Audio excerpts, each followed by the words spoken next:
여러분, 그 사막과 이 광야가 어떻게 다를까요? 언뜻 들어보면 뭐 비슷한 거 아닌가라고 생각할 수가 있겠죠. 그런데 어마어마한 차이가 있습니다. 사막과 광야는. 이 사막은요, 비가 와도 농사를 지을 수가 없습니다. 비가 와도 나무도 식물도 자랄 수 없습니다. 그러나 광야는 비가 오면 나무도 자랄 수 있고 푸른 초장으로 변할 수 있다라는 것. 사막은 어떤 것으로도 역전시킬 수 없는 그 절망 그 자체입니다. 단지 목마르고 힘들고 지치기만 할 뿐입니다. 반면에 광야는 사막과 같이 힘든 것은 매 한 가지죠. 그래도 희망이 있습니다. 생명을 머금고 있기 때문에. 단 전제가 뭡니까? 비가 와야 된다는 거죠. 비가 오면 그 땅은 희망이 있지만 비가 오지 아니하면 여전히 사막과 같이 될 수밖에 없다라는 겁니다. 그러기에 광야는 전적으로 하나님의 은혜가 필요하고 그 은혜로 살아가는 곳이 바로 광야입니다. 그래서 광야에는요, 우기와 건기가 있죠. 우기가 되면 광야는 푸른 초장이 되지만 건기가 되면 사막처럼 황량해집니다. 이것은 무엇을 이야기합니까? 하나님의 은혜의 비가 내리면 우리는 푸른 초장같이 될 것이고 비가 오지 않으면 우리 마음은 사막과 같이 되어버린다라는 거죠. 그런데 여러분, 중요한 사실은요, 하나님은 우리를 사막으로 이끄시는 것이 아니라 광야로 이끄신다라는 거죠. 이게 얼마나 다행이고 은혜인지 모릅니다. 주님의 은혜의 비가 다시 내리기만 하면 이러면 되는 겁니다. 광야라고 해도. 또한 여러분, 하나님께서 우리를 광야로 이끄신다는 것에는요, 우리를 소망과 뜻을 두고 이끄신다라는 그 증거가 바로 이 광야라는 겁니다. 시련이 고통인지 연단인지를 나누는 기준이 뭘까요? 그것의 목적과 뜻이 있느냐 없느냐가 달린 겁니다. 목적과 뜻이 없다면 그냥 고통이죠. 그러나 거기에 목적과 뜻이 있으면 그것은 연단인 겁니다. 훈련인 겁니다. 하나님은 이스라엘 백성을 출애굽한 후에 바로 가나안으로 보내셨습니까? 아니죠. 광야로 보내셨죠. 거기에는 이유가 있다는 거죠. 뜻이 있는 겁니다. 광야에서 여러분, 그들이 가장 먼저 한 게 뭘까요? 하나님의 말씀을 들었습니다. 왜냐하면 광야는 하나님의 말씀을 듣는 것이거든요. 여러분, 광야에 필요한 게 얼마나 많습니까? 채워야 할 게 얼마나 많습니까? 먹을 양식이 있어야 되고, 마실 물이 있어야 되고, 거주할 곳이 필요하고, 그 많은 곳들을 뒤로하고 그 광야에서 그들이 가장 먼저 한 것이 말씀을 듣는 겁니다. 말씀을 들어야 살아나니까요. 사람이 떡으로만 살 것이 아니라 하나님의 말씀으로 산다는 것을 이 광야에서 보여주신 거죠. 그래서 여러분, 신명기 8장 2절에서 3절을 보면 그들을 광야에 걷게 하신 이유에 대해서 이렇게 나오죠. 내 하나님 여호와께서 이 40년 동안에 내게 광야 길을 걷게 하신 것을 기억하라. 이는 너를 낮추시며 너를 시험하사 내 마음이 어떠한지 그 명령을 지키는지 지키지 않는지 알려 하심이라. 너를 낮추시며 너를 줄이게 하시며 또 너도 알지 못하며 내 조상들도 알지 못하던 만나를 내게 먹이신 것은 사람이 떡으로만 사는 것이 아니요 여호와의 입에서 나오는 모든 말씀으로 사는 줄을 내가 알게 하려 함이니라. 알게 하기 위하여서, 깨닫게 하기 위하여서, 떡으로 사는 게 아니라 여호와의 입으로 나오는 말씀으로 사는 것이라. 깨닫게 하기 위하여서 광야로 이끌었다라고 말씀합니다. 줄여보니까 알더라는 겁니다. 의지할 것이 아무것도 없을 때야 알게 되더라는 겁니다. 어디로 가야 할지 모를 때 알게 되더라라는 겁니다.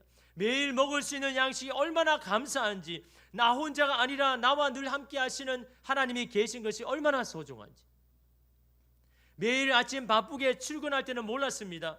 그러나 아침에 일어나서 어디로 가야 할지 모를 때, 나를 불러주는 것이 없고 어디로 가야 할지 모를 때에 매일 다닐 수 있는 곳이 있는 것이 얼마나 귀한지를 알게 되더라는 거예요. 다 잃어버리고서 빈손이 되고 보니까 알게 되는 거예요. 일상에서 내려주신 하나님의 은혜가 얼마나 큰지, 하나님의 보살핌이 얼마나 귀한지를 빈손이 되어 보고자 그때 알게 되더라고요. 여러분, 이것이 이스라엘 백성을, 오늘 우리를 광야로 이끄시는 이유 아닙니까? 그 광야에서 우리는 겸손해질 것이고 간절해질 것이고 주님을 향한 타는 목마름이 우리 가운데 용솟음 칠 것이기 때문에 우리가 광야에서 우기의 삶을 살 것인지 아니면 건기와 같은 사막과 같은 인생을 살 것인지는 우리에게 달려있다라는 거예요. 왜냐하면 하나님은 광야에 우리를 위해서 항상 비를 준비하고 계시니까. 우리가 간절히 사모하고 찾고 원하기만 하면 그 준비한 비를 우리에게 내려주실 것이기 때문에, 그래서 광야에서는 하나님을 더 집중해야 되는 겁니다. 주님을 더 간절히 찾아야 되는 겁니다. 오늘 본문의 말씀은 다윗의 시라고 이야기하면서 이렇게 시작하죠. 우리 1절을 함께 읽겠습니다. 하나님이여, 주는 나의 하나님이시라. 내가 간절히 주를 찾되 물이 없어 마르고 황폐한 땅에서 내 영혼이 주를 갈망하며 내 육체가 주를 앙모하나이다. 아멘. 내가 간절히 주를 찾되, 여기서 이 찾다라는 단어가 참 중요하죠. 왜냐하면 이것이 지금 이 다윗의 심정이 어떤지를 잘 이야기해 주고 있거든요. 이 찾다라는 이 새벽, 미명이라는 뜻의 단어인 이 쇠하르에서 나온 말입니다. 그래서 여기서 찾다라는 의미는요, 날이 새다, 일찍 일어나다, 부지런하게 구하다라는 게 그 뜻입니다.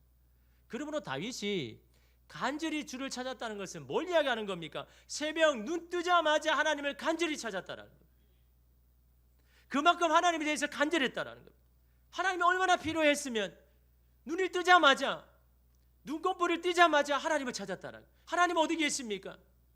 그것이 다윗이 지금 간절히 주를 찾았다라고 하는 그 심정인 겁니다. 여러분, 얼마나 간절했으면 새벽 일어나자마자 주님을 찾았을까요? 근데 도대체 다윗은 무엇 때문에 이렇게 하나님을 간절히 찾는 것일까요? 1절에 보면요, 다윗이 어디에서 하나님을 찾았는지를 보면 알 수 있죠. 뭐라고 합니까? 물이 없어 마르고 황폐한 땅에서, 즉 광야를 말하는 거죠. 63편 표제를 보면 다윗의 시 유다 광야에 있을 때라고 63편 첫 시작하면서 위에 파란 글씨로 나와 있지 않습니까? 다윗이 유다 광야에 있을 때 부른 찬송시라는 겁니다. 그 광야에서 하나님을 간절히 찾았다는 거죠. 그럼 왜 다윗은 궁전을 내버려 두고 왜 굳이 광야에 와서 여러분 하나님을 찾는 것일까요?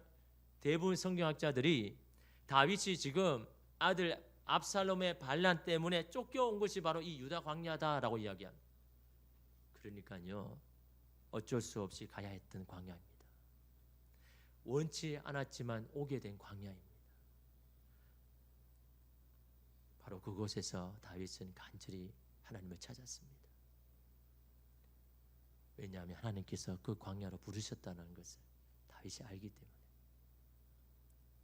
부르신 하나님은 분명한 뜻이 있기 때문에, 다윗은 이 뜻을 깨달았기 때문에 지금 이런 고백을 하고 있는 겁니다.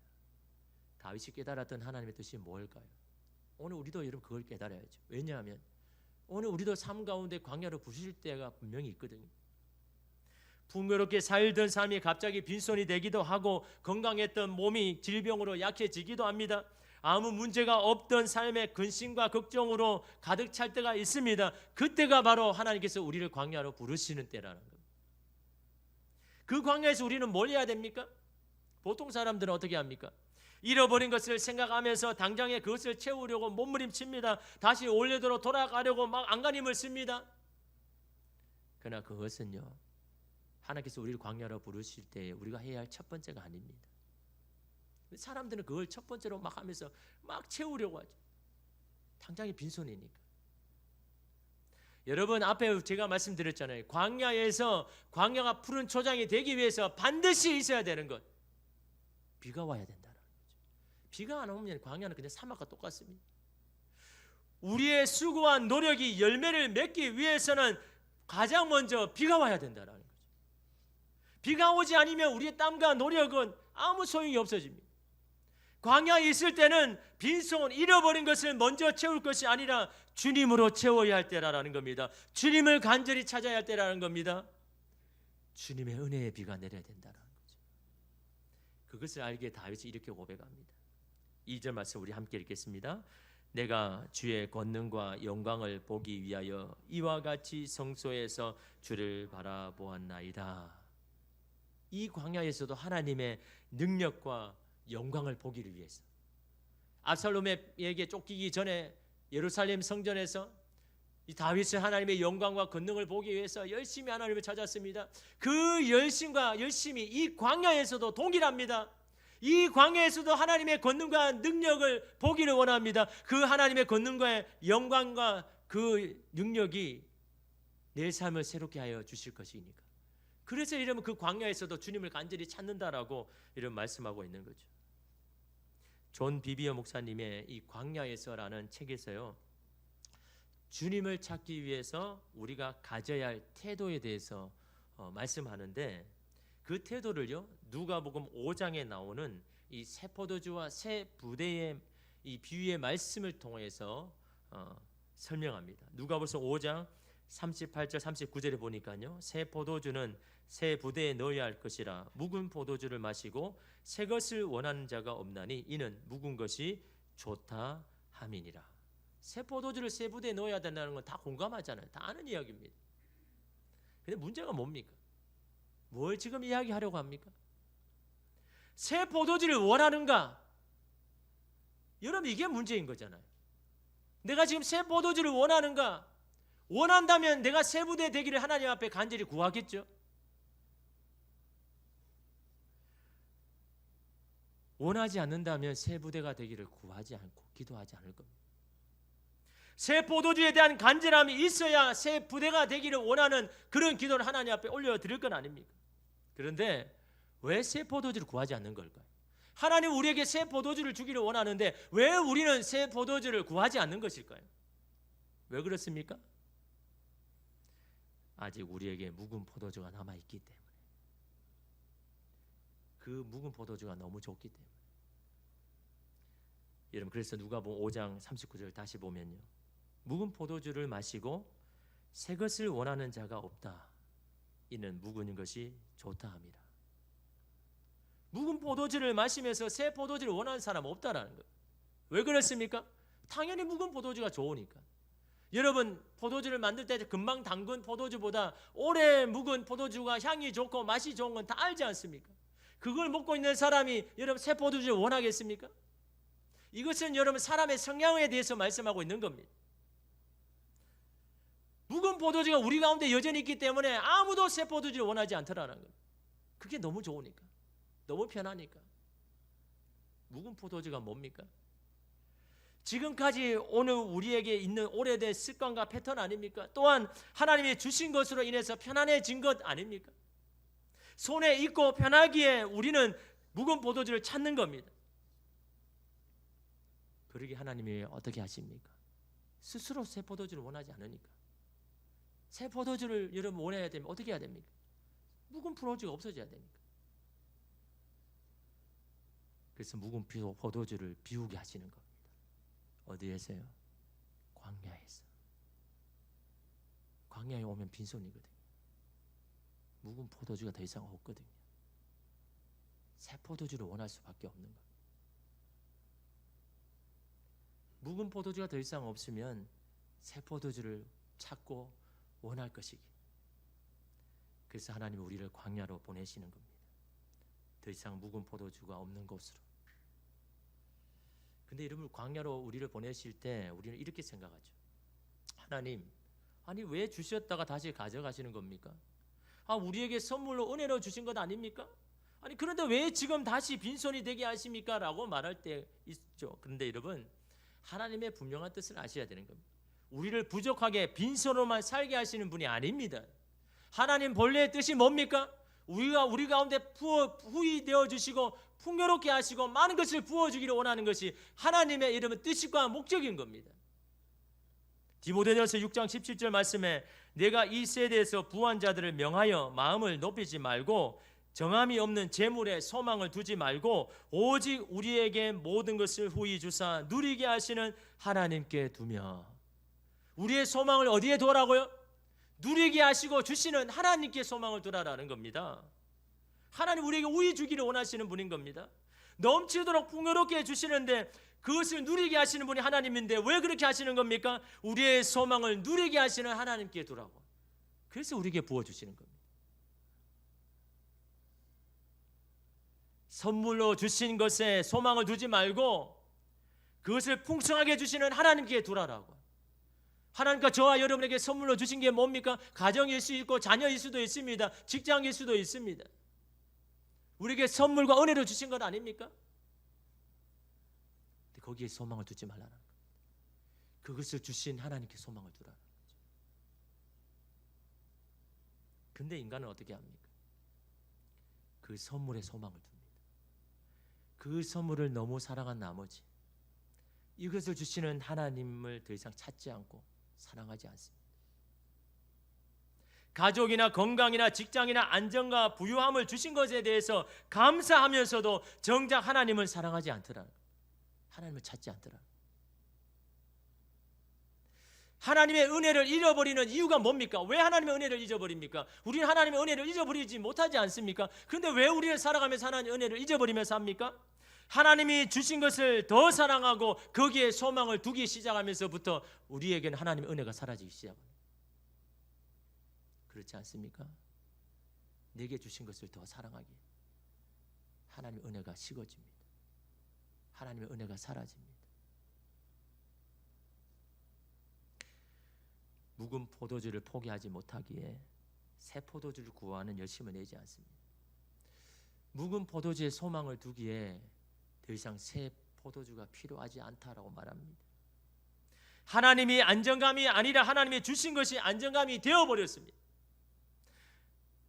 그러기 하나님은 우리를 광야로 가게 하시는 겁니다. 묵은 포도주를 비우게 하십니다. 그것에 소망을 두지 않게 하십니다. 그래야 새 포도주를 사모하기, 새 부대가 되기를 주님 앞에 구할 것이기 때문에. 다윗은 자신을 둘러싸고 있는 것이 다 사라지고 나서야 비로소 주신 선물보다, 주신 평안보다, 주신 왕의 자리보다, 주신 신하보다, 주신 자녀보다 그것을 허락하신 하나님이 더 귀하고 소중함을 다윗은 비로소 이 광야에서 깨달았다는 거예요. 그래서 다윗은 이런 고백을 하죠. 이름 3절에 보십시오. 주의 인자하심이 생명보다 나음으로 내 입술이 주를 찬양할 것이라. 주의 인자하심이 내 생명보다 낫다는 거예요. 여러분, 주의 인자하심은 하나님과의 교제를 통하여서 주시는 변함없는 은혜와 사랑을 이야기합니다. 그것이 내 생명보다 낫다라는 겁니다. 그 이유가 무엇입니까? 하나님의 은혜와 사랑이 없으면 생명이 있다고 해도 그것은 단지 고통일 뿐이다라는 겁니다. 하나님이 없이 누리는 평안, 안전, 부유함은 내일 지는 꽃과 같이 거짓되며 허무할 뿐이다라는 겁니다. 다윗이 지금 그걸 깨달은 겁니다. 건강하면 무엇합니까? 하나님이 없는 건강은 아무 소용이 없다라는 거예요. 아무리 좋은 직장과 아무리 좋은 집이 있으면 뭐합니까? 하나님이 함께하지 아니하는 그것은요 허사라는 겁니다. 다윗이 그것을 깨달았습니다. 가나안을 목전에 두고 죽게 된 이 모세에 대해서 성경에 나와 있지 않지만 그 모세의 심정이 어땠을까라는 것을 생각하면서 글로 적은 글이 있습니다. 그가 비스가산 꼭대기에서 꿈에 그리던 가나안을 바라보죠. 그 하나님께서 다 둘러보게 하시지 않습니까? 그런 후에 이 모세가 엎드렸습니다. 그러자 하나님께서 물으십니다. 모세야, 슬프냐? 아닙니다. 괴로우냐? 아닙니다. 분하냐? 아닙니다. 네가 약속을 어겼다고 생각하느냐? 아닙니다. 그럼 왜 엎드려 있느냐? 그러자 모세가 대답합니다. 무척 행복했어요. 행복하다고. 너는 그 가나안에 들어가지 못하는데, 그렇게 원했던 그 가나안에 들어가지 못하는데 뭐가 행복하다니? 그러자 모세가 이렇게 대답합니다. 어느 누가 주께서 만들어 주신 음식을 먹으며 어느 누가 주께서 주신 반석의 샘물을 마셔보겠습니까? 하나님과 함께했던 광야가 제게는 가나안이었습니다. 하나님과 함께했던 그 광야가 가나안이었더라고. 그래서 더 이상 내게는 가나안이 필요하지 않습니다. 하나님 계신 그곳이 바로 젖과 꿀이 흐르는 가나안이기 때문에 저는 그 가나안 들어가지 않아도 나는 행복합니다. 모세에 있어서 어느 곳에 가느냐는 중요하지 않습니다. 어느 곳에 있든지 주님이 나와 함께 하느냐 안 하느냐 그게 더 중요했습니다. 주님이 함께하는 그곳이 광야라고 해도 가나안이라는 이 고백이 오늘 우리가 주님 앞에 드려지는 고백이 얼마나 하나님이 기쁘실까요? 우리가 찬송가 438장을 오늘 불렀잖아요. 3절에 보면요, 높은 산이 거친 들이 초막이나 궁궐이나 내 주 예수 모신 곳이 그 어디나 하늘나라. 할렐루야 찬양하세. 내 모든 죄 사함 받고 주 예수와 동행하니 그 어디나 하늘나라. 여러분, 우리가 그냥 부르는 찬양 아니잖아요. 어느 곳에 있든지 하나님이 함께하는 그곳이 바로 하늘나라입니다. 높은 산에 있든지 거친 들에 있든지 초막에 있든지 아니면 화려한 왕궁에 있든지 하나님이 계신 그곳이 바로 하늘나라입니다. 여러분, 이 고백이 오늘 저와 여러분의 고백이 되시기를 주님의 이름으로 축복합니다. 다윗은 이 고백을 하고 있는 겁니다. 이 광야에 아무것도 없지만 나와 함께 하신 하나님, 바로 이곳이 가나안이고 이곳이 하나님의 나라라고 다윗이 여러분 그렇게 고백하지 않습니까? 하나님이 없는 그곳이 젖과 꿀이 흐르는 가나안이라고 해도 그것은 사막인 겁니다. 하나님이 없이 누리는 평안은 축복이 아니라 불행이다라는 이 고백 아닙니까? 반면에 하나님이 함께하는 그곳이 광야라고 해도 그곳은 하나님의 나라가 된다라는 겁니다. 하나님과 함께하는 그곳에 빈손이고 부족함이라고 해도 그것은 하나님의 은혜의 비가 내리는 곳, 축복의 땅이다라는 겁니다. 왜냐하면 하나님은 가물은 우리의 심령에 담비가 되어 주실 것이고 광야에서 주를 찾는 자에게 준비하신 비를 내려 주실 것이니까. 한 목사님이요 30대에 위암으로 투병하고 있는 한 자매를 찾아갔습니다. 어린 두 아이를 남겨두고 죽음 앞에서 씨름하는 이 자매에게 어떤 권면의 말씀, 위로의 말씀을 해야 될까 참 고민이 되었습니다. 하나님 어떻게 이럴 수가 있습니까? 라는 그렇게 심정을 가진 사람에게 여러분 어떤 말로 위로해 줄 수 있을까요? 하나님 어떻게 내가 낳은 두 아들 자녀들보다 내가 먼저 가게 됩니까? 이건 여러분 뭐 기가 막힌 일이잖아요. 그렇지 않습니까? 그래서 어떤 말을 해야 될지 몰라서 참 고민이 되었는데, 그런데 그 자매의 말이요 이 목사님 오히려 더 감동을 받았습니다. 그 자매가 이렇게 고백합니다. 목사님, 제 병을 낫게 해달라고 주님 앞에 기도할 필요는 없습니다. 죽을 준비는 다 되어 있으니까요. 주님은 이 죽음 앞에서도 여전히 존귀한 분이시며 아름다운 분이시라는 것을 사람 앞에서 증거할 수 있게 되기를 위해서 기도해 주십시오. 그래서 제가 부끄럼 없이 주님의 보좌 앞에 설 수 있게 되기를 위해서 기도해 주십시오. 이 말을 듣는데 얼마나 감동인지. 누가 인생의 성공자입니까? 누가 하나님 앞에 인생의 여러분 성공자로 설 수 있습니까? 죽음이 실패의 순간이 아니라 주님을 만나는 승리의 순간임을 확신할 때 그 인생은 승리자가 되는 겁니다. 빈손이고 광야라고 해도 여전히 하나님이 나와 함께 한다는 것을 확신하는 그 사람이 바로 여러분 인생의 성공자 아닙니까? 그 광야에서 그 하나님을 찾고 은혜의 담비를 경험한 다윗은 이런 찬양을 하나님 앞에 드립니다. 우리 4절 함께 읽겠습니다. 이름으로 나의 평생에 주를 송축하며 주의 이름으로 말미암아 나의 손을 들리다. 평생에입니다. 앞으로 쭉입니다. 이제 광야에서 다시 왕궁으로 가다 할지라도 나는 그 이름만을 찬송하며 그 이름만을 송축할 것입니다.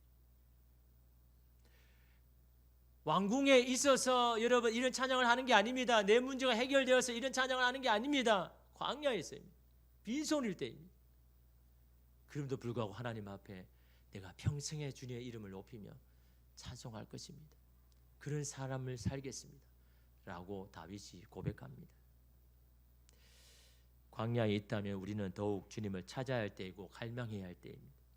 그것이 우리를 광야로 보내신 이유이고 목적입니다. 그러므로 광야에서 다시 은혜를 회복하시기를 바랍니다. 광야에서 다시 주실 새 포도주를 사모하시기를 바랍니다. 우리를 광야로 보내심은 우리에게 축복이고 기회다라는 여러분 이 사실을 기억하십시오. 내게 어떤 시험이 오고 어떤 어려움이 와도 그곳에서 주님을 더욱더 찾고 주님을 소망한다면 그래도 오늘 우리에게 주시는 하나님의 축복과 기회임을 믿고 이 세상 앞에 무릎 꿇지 말고 이 세상 앞에 마음이 다치지 말고 더욱더 주님 앞에 마음을 열고 주님을 사모하고 구하는 저와 여러분 되시기를 주님의 이름으로 축복합니다.